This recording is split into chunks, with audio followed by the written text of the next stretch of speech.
একটা মেয়ে বিয়ের পর কতটা স্বপ্ন নিয়ে, কতটা আশা নিয়ে, কতটা ভরসা নিয়ে শ্বশুরবাড়ি আসে।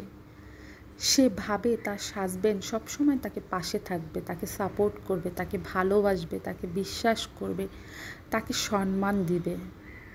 আর শাশুড়ির কাছ থেকে চায় মায়ের মতো ভালোবাসা।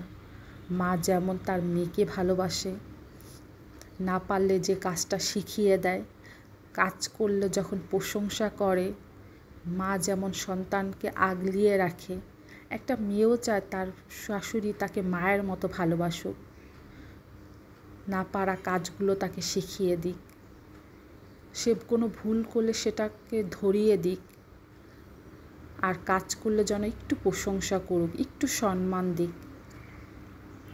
ননদ, দেবর, ভাসুর এদের কাছ থেকে চায় ভাই বোনের মতো ভালোবাসা, বন্ধুত্বের মতো একটা সম্পর্ক। বাস্তবে কি সেটা হয়? কতটা কষ্ট নিয়ে, কতটা আঘাত নিয়ে একটা মেয়ে পারে পৃথিবী থেকে চলে যেতে, জীবনের মায়া ত্যাগ করতে, সমাজের মায়া ত্যাগ করতে, আশেপাশে মানুষের ভালোবাসার মানুষের মায়া ত্যাগ করে চলে যেতে। কতই না আঘাত পেয়েছে পরিবার থেকে, শ্বশুর বাড়ি থেকে, আত্মীয় স্বজন থেকে, নিজের বাড়ি থেকে। কত না কষ্ট না পেলে নিজের মায়া এভাবে ত্যাগ করে সে চলে যেতে পারে। এক বুক কষ্ট, এক বুক যন্ত্রণা, এক বুক আঘাত নিয়ে সে পৃথিবীর মায়া ত্যাগ করে চলে গেল। সে যদি তার প্রিয় মানুষগুলোর সাপোর্ট পেত, ভালোবাসা পেত, সে কি পৃথিবী থেকে আজকে চলে যেত? পৃথিবীর মায়া ত্যাগ করে সে কি চলে যেতে পারত? কেন শ্বশুরবাড়ির লোকজনরা তার বউদের আপন মনে করে না? কেন শ্বশুরবাড়ি থেকে একটা মেয়ে তার ভালোবাসা, তার সম্মান কেন পায় না? কেন শাশুড়ি বউকে মেয়ে বলে মেনে নিতে পারে না? কেন শাশুড়ি একটা বউকে কথায় কথায় তার বাবার বাড়ির কথা বলে অপমান করে?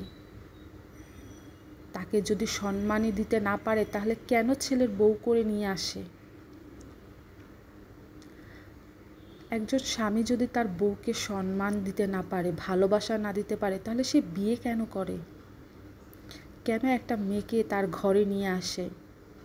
তাকে সম্মান যদি নাই করে, কেন তাকে ভালোবাসা যদি নাই দিতে পারে, কেন তাকে ঘরে নিয়ে আসে? অপমান করতে, তাকে দিয়ে কাজ করাতে? আমি জানি না, তবে জানতেও চাই না। যে পৃথিবীর মায়া ত্যাগ করে গেছে তার জন্য খুব কষ্ট হয়।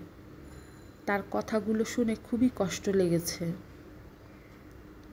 আল্লাহ যেন এরকমের পরিস্থিতি কাউকে না দেয়।